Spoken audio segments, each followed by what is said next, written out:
takansu ko juma'a ba sa yi.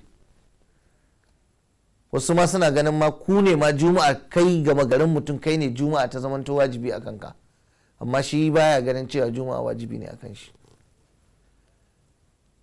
Ina waɗanda suke cewa su dangin annabi ne sallallahu alaihi wasallama, saboda su dangin manzon Allah ne sallallahu alaihi wasallam, bari su yi abin da suka ga dama. Kaga mutum yana tutiyar yana da awashi dangin manzon Allah ne, amma duk wata barna da shi ake yi, ga roƙo ga bara, alhali dangin annabi na haƙiƙa baya cin sadaka. Haka annabi sallallahu alaihi wasallam ya gaya wa Hassan da Husaini, dibino ne kwaya ɗaya daga cikin su ya tsinta hanya ya ɗauka ya sa a baki, manzo Allah ya sa hannunsa ya kwakwalo wannan dibinon ya cire ya jefa da shi, ya ce kai baka san iyalan gidan Muhammadu ba sa cin sadaka ba?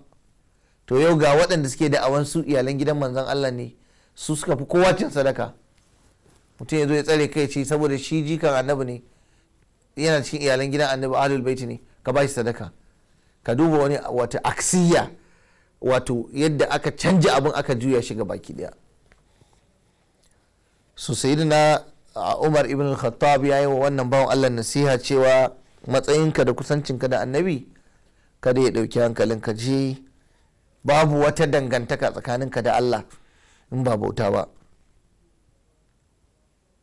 Ya ce wal nasu sharifuhum wadi'un fi dhati llahi sawa, mutane da mai ɗaukaka a cikinsu da wanda yake talaka miskini, wanda yake bushe kyamas ba yi da komai, da wanda yake da kuɗi sama da fan taɓa sama, yana da wadata yana da arziki, a wajen Allah duɗe ne. Inna akramakum inda Allahi atqakum, wanda ya fi kowa matsayi, wanda ya fi kowa daraja a cikinku a wajen Allah shine wanda ya fi ku tsoron Allah.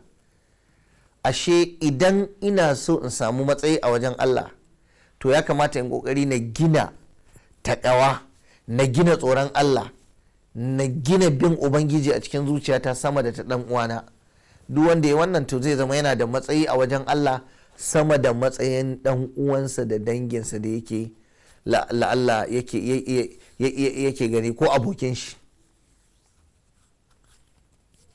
Tarin ilimi ba shi ke nuna kafi kowa ba, kayan rawani ba shi ke nuna kafi kowa ba a wajen Allah, dogon carbi ba shi ke nuna kafi kowa ba.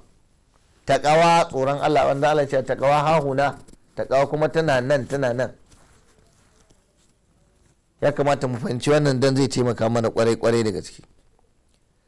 Sayyidina Umar ya sake gaya masa, yake ce da shi, ya ce mutane suna samun matsayi ne da fifiko a wajen Allah ta hanyar wato rangwanta musu da Ubangiji yake yi. Kuma ina daɗa maka wa'azi, ina faɗakar da kai, mutane suna yudrikuna ma inda Allah ne bi ta'a. Wannan fa soja fa ake gaya masa, soja wanda zai je yaƙi ake masa wannan wa'azi. Saboda ƙurewar lokaci za mu dakata a nan.